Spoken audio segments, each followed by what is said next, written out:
నమస్కారం నమస్తే మేడం. అండి. నమస్తే అండి. పెళ్లి చూపులనగానే బాగానే టిప్ టాప్ గా రెడీ అయ్యావే. ఏ ఉద్యోగం చేసినా పెళ్లి చూపులంటే కాస్త పద్ధతిగా రావాలి కదా మేడం. సరే సరే, ఇవి నీకు పెళ్లి చూపులు మాత్రమే కాదు, నిశ్చితార్థం కూడా చేసుకునే వెళ్తారు.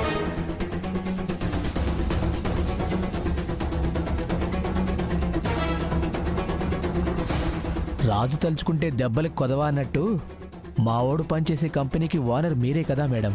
మీరు ఏదంటే అదే మేడం. అలా అని ఎవరిని పడితే వాళ్ళని తీసుకొచ్చి మీ అబ్బాయికి కట్టుబెట్టడం లేదు, మంచి అమ్మాయిని కట్టుబెడుతున్నాం. మీకు అర్థమవుతుందా? ఎవరు సహస్ర వీళ్ళంతా? పెళ్లి చూపుల కోసం వచ్చారు పిన్ని. పెళ్లి చూపులా? ఎవరికి సహస్ర?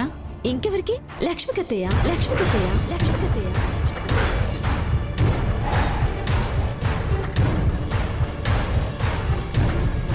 ఏంటి, లక్ష్మికి పెళ్లి చూపులా?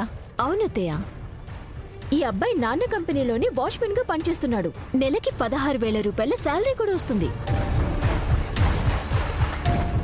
మంచివాడు, అమ్మాయిని బాగా చూసుకుంటాడు. అందుకే లక్ష్మిని చూసుకోటానికి రమ్మన్నాను.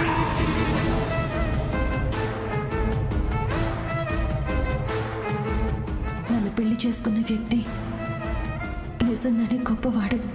నెత్తి మీద కిరీటాలు, ఉండడానికి ఆలయాలు లేని దేవుడు లాంటివాడు. ఆయన పరిస్థితి ఏంటో నాకు తెలుసు. ఆ పరిస్థితి మీరు అర్థం చేసుకోలేకపోతున్నారు అంతే.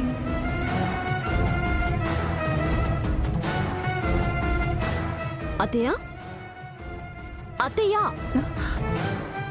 ఏంటత్తయ్య ఉలుకు పలుకు లేకుండా ఎక్కడో ఆలోచిస్తున్నారు? నేనేమైనా తప్పు చేస్తున్నానా? అదేంటమ్మా, లక్ష్మికి ఒక్క మాట కూడా చెప్పకుండా ఈ పెళ్లి చూపులేంటి?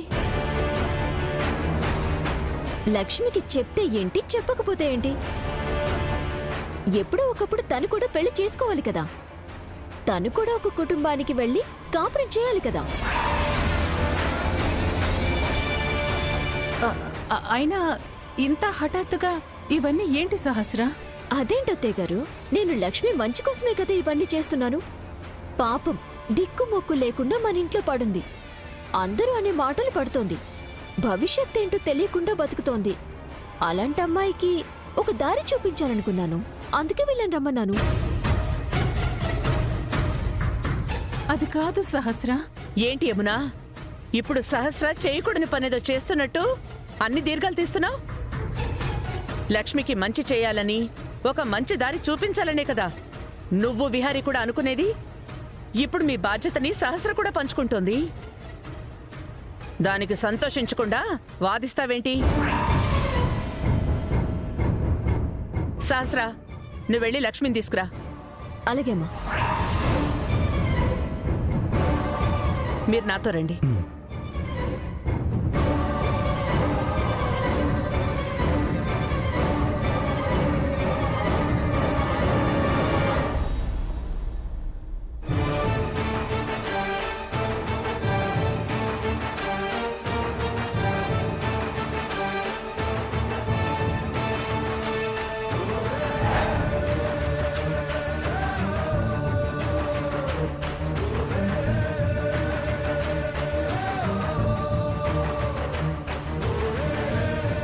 ఏంటి, ఎప్పుడు చిరుబురులాడే సహస్రం ఈ రోజు చీర బహుమతిగా ఇస్తుంది ఏంటా అని ఆలోచిస్తున్నావా? తీసుకో అంటున్నానా? నీకు నేనున్నాను అనే భరోసా ఇవ్వడం కోసం.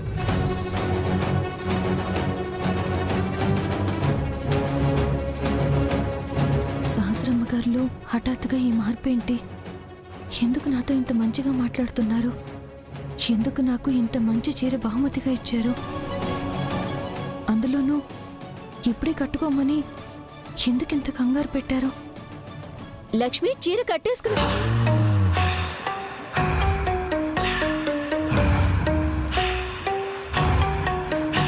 Wow, you are looking very beautiful in this sari Lakshmi. చాలా బాగున్నావు తెలుసా?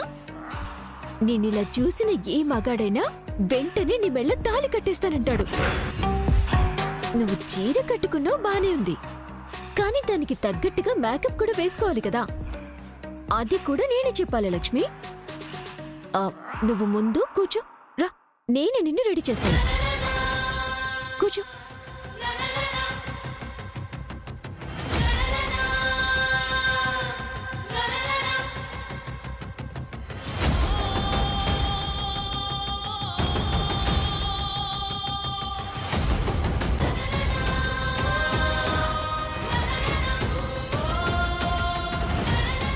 సహస్రమ్మ గారు,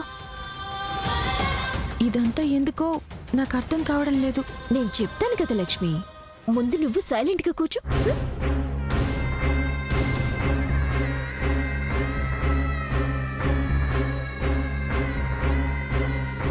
అమ్మాయిలు ఎంత బాగా రెడీ అవ్వాలి? నువ్వు కూడా ఇప్పుడు బాగానే రెడీ అవుతావనుకో, కానీ ఈ రోజే ఎందుకు కొత్తగా చెప్పించుకుంటున్నావు?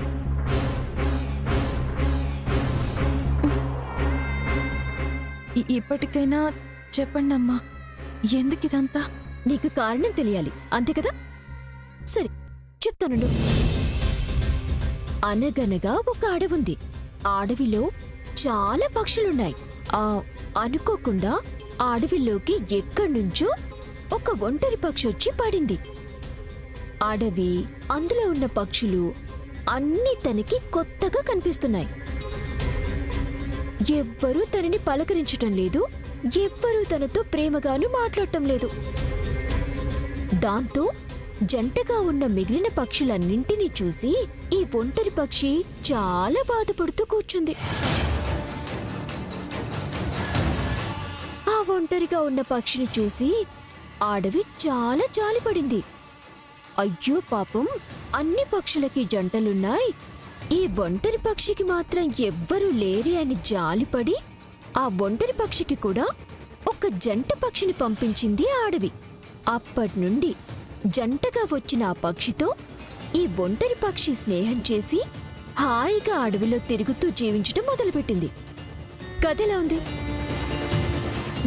బాగుందమ్మా, కానీ ఈ కథ నాకెందుకు చెప్తున్నారు? అయ్యో లక్ష్మి, నువ్వు చాలా తెలివైన దానివనుకున్నాను, కానీ ఈ కథ చెప్పిన తర్వాత కూడా ఇప్పుడు ఏం జరుగుతుందో నీకు అర్థం కావట్లేదంటే నువ్వు ఎంత అమాయకురాలివో అర్థం అవుతుంది.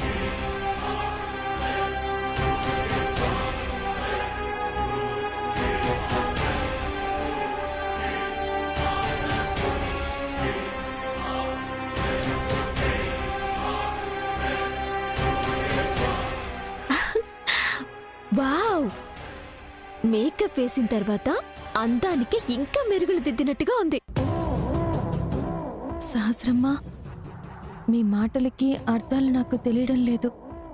మీరు చెప్పిన కథకి సారాంశం నాకు అర్థం కాలేదు. ఒక సిస్టర్లా నీ బాధ్యత తీసుకుంటున్నాను లక్ష్మి. నువ్వు ఇంట్లో ఒంటరిగా నీలో నువ్వే కుమిలిపోతుంటే చూసి తట్టుకోలేకపోతున్నాను తెలుసా?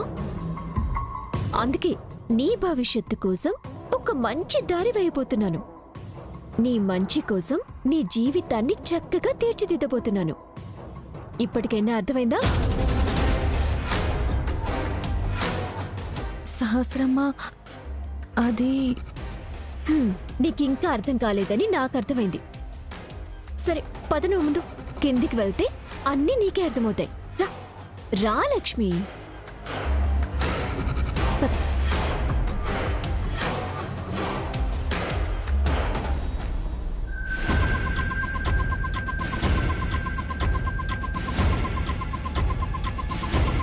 రేయ్, అమ్మాయిని ఇంకా తీసుకురావట్లేదు? అమ్మా, కంగారు పడుకో. మేడం గారు ఏదో మంచి సంబంధమే సెట్ చేస్తున్నారు. మనం కాస్త సహనంగా ఉండాలి.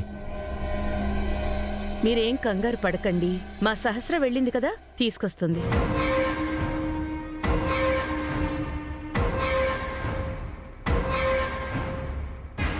రా లక్ష్మి.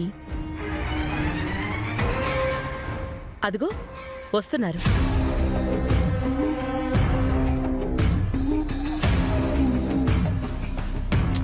పద.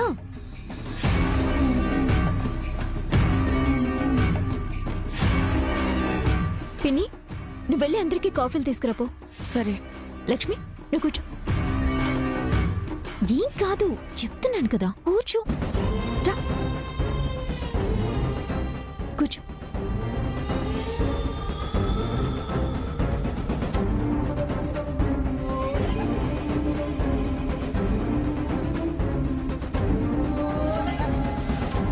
బాగుంది.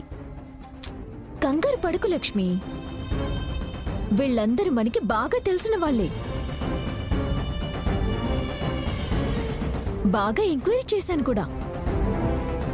మంచి కుటుంబం, అబ్బాయి కూడా చాలా మంచివాడు.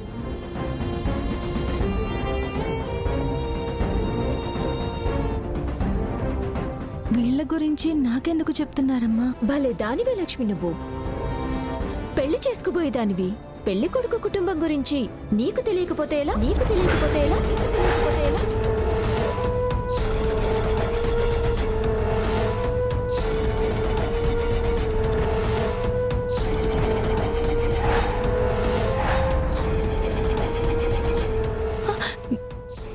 ఏం మాట్లాడుతున్నారమ్మా?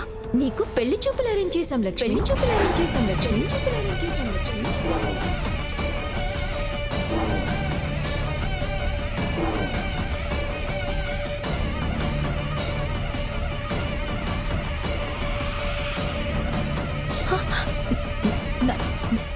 నాకు పెళ్లి చూపులా? అదేంటి లక్ష్మి, లోకల్లో ఏ అమ్మాయికి జరగనిది జరుగుతున్నట్టు అంత షాక్ అవుతున్నావు? మరేం లేదు సహస్రా.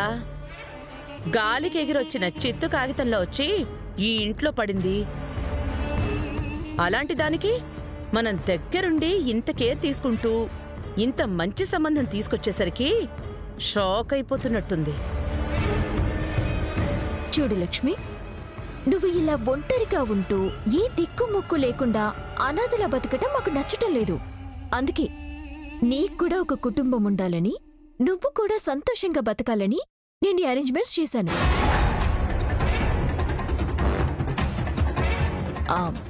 నువ్వేమైనా మాట్లాడాలనుకుంటే పెళ్ళికొడుకుతో మాట్లాడుకోవచ్చు.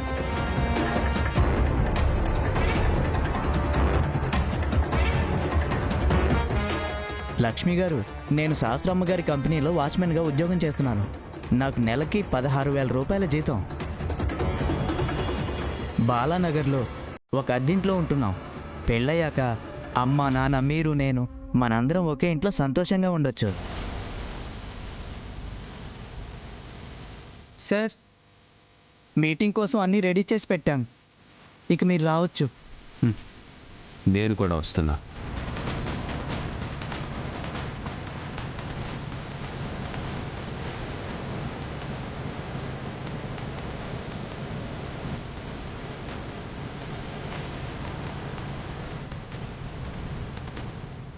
మీరేమైనా చెప్పాలనుకుంటున్నారా?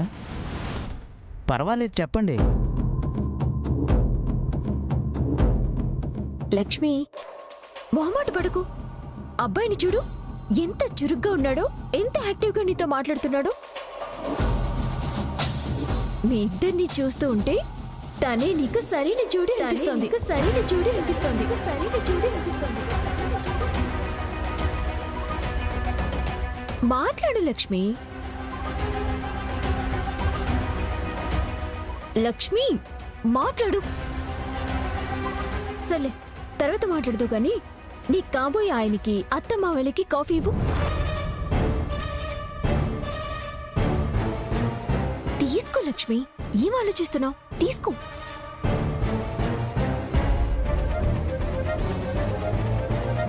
సహస్ర, నీతో కొంచెం మాట్లాడాలి. మనం ఎప్పుడైనా మాట్లాడుకోవచ్చులే అత్తయ్య. ముందు అబ్బాయి అమ్మాయిని ఒకరినొకరు చూసుకొనివ్వండి. సహస్ర, దయచేసి నేను చెప్పేది వినమ్మా. నేను నీతో కొంచెం మాట్లాడాలి. లక్ష్మి, నువ్వు కూడా రా. అత్తయ్య ఉండండి. అత్తయ్య ఒక నిమిషం అండి. అత్తయ్య, అత్తయ్య.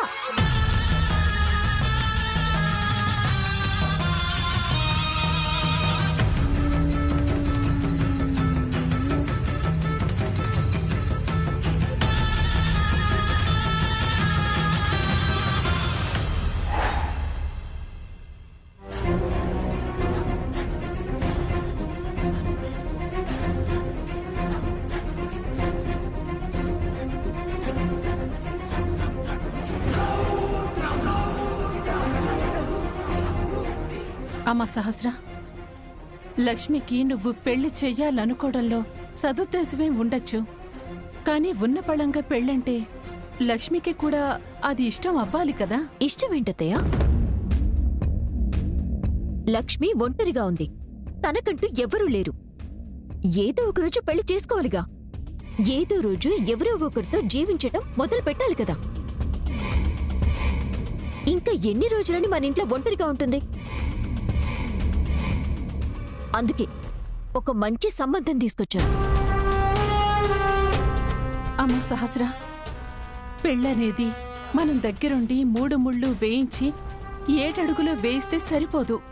పెళ్లి చేసుకునే వాళ్ళకు కూడా ఇష్టం ఉండాలి కదా. వాళ్ళు మనస్ఫూర్తిగా చేసుకున్నప్పుడే వాళ్ళ జీవితం కూడా బాగుంటుందమ్మా. అత్తయ్య, అసలు మీరేం మాట్లాడుతున్నారో నాకైతే అర్థం కావడం లేదు. లక్ష్మికి పెళ్లి చేయటం వల్ల మీకెందుకు బాధగా ఉందో నాకైతే అర్థం కావట్లేదు. అందులో బాధే ఉందమ్మా. ఒకసాటి ఆడదానిగా లక్ష్మి గురించి పూర్తిగా తెలిసిందానిగా చెప్తున్నాను. తనకిష్టం లేనప్పుడు మనం ఇబ్బంది పెట్టడం కరెక్ట్ కాదు. పైగా ఇంట్లో ఎలాంటి వ్యవహారం జరుగుతున్నప్పుడు కనీసం విహారికి కూడా తెలియకుండా చేయటం నాకస్సలు నచ్చటం లేదు. ఉండు, ఇప్పుడే విహారికి ఫోన్ చేస్తాను. అదే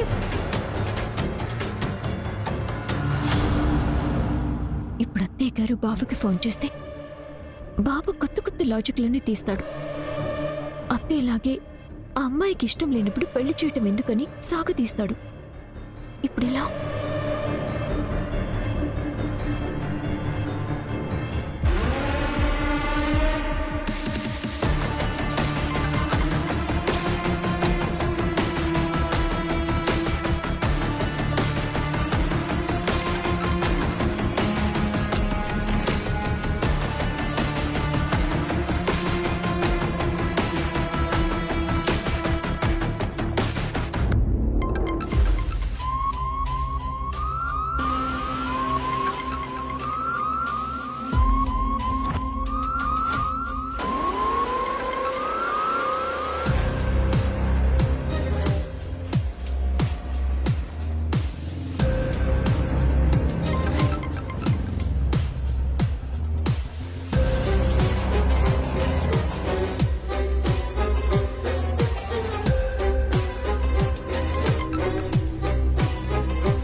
ఏమైందమ్మగారు?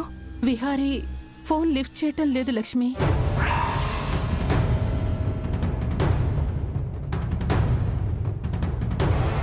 చూడండి అత్తయ్య, ఆ అబ్బాయి చాలా మంచివాడు.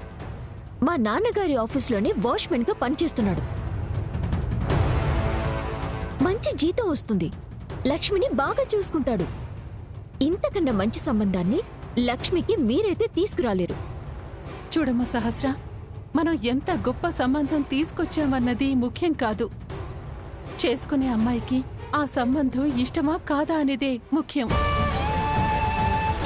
అవును సహస్రమ్మ, దయచేసి ఇప్పటికిప్పుడు పెళ్లి అని నన్ను ఇబ్బంది పెట్టకండి. అంటే ఏంటే? పెళ్లి చేసుకోకుండా శాశ్వతంగా ఇదే ఇంట్లో ఉండిపోదాం అనుకుంటున్నావా? తేరగా పెడుతూ ఉంటే తిని తొంగుని ఎంజాయ్ చేద్దాం అనుకుంటున్నావా? ఏదో రోజు నువ్వు పెళ్లి చేసుకోవాలి. నీకు భర్త అనేవాడు రావాలి. ఇప్పుడు నీకు తెచ్చిన సంబంధం చేసుకోవటానికి ఏంటి సమస్యలో? అయ్యో, మీకెలా చెప్తే అర్థమవుతుంది అమ్మగారు. నాకిష్టం లేదు, అంతే. అమ్మా సహస్ర, నువ్వు లక్ష్మికేదో సహాయం చేస్తున్నానని అనుకుంటున్నావు, కానీ తనని సమస్యల్లో పడేస్తున్నావు. దయచేసి తనకి పెళ్లి చేయాలనే ఆలోచన ఎక్కడితో వదిలేయమ్మా. ఎందుకు వదిలేయాలి? తన మంచి గురించి చేస్తూ ఉంటే అసలు మీరెందుకు ఆపుతున్నారు? చూడు లక్ష్మి, ఈవిడ గారి మాటలు వినకు. అత్తయ్య గారి మాటలు విని ఈ ఇంట్లో బాగుపడింది ఎవ్వరూ లేరు. ఆఖరికి మా అత్తయ్య గారి కొంగు పట్టుకునే మా మావయ్య కూడా పైలోకానికి పోయాడు. సహస్ర, నోర్మోయ్! సహస్ర, నోర్మోయ్! నోర్మోయ్!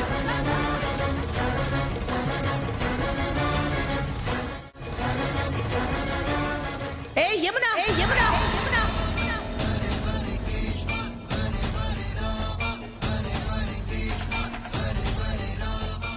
ఏంటి నా కూతురు మీదే అరుస్తున్నావు? చెయ్యి కూడా లేపుతున్నావు?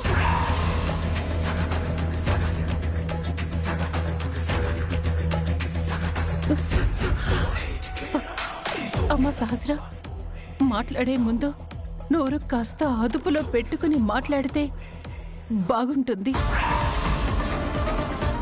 నువ్వెవరి గురించి మాట్లాడినా నాకు కోపం రాదు, కానీ నా భర్త గురించి కానీ నా కొడుకు గురించి కానీ మాట్లాడితే నేను తట్టుకోలేను.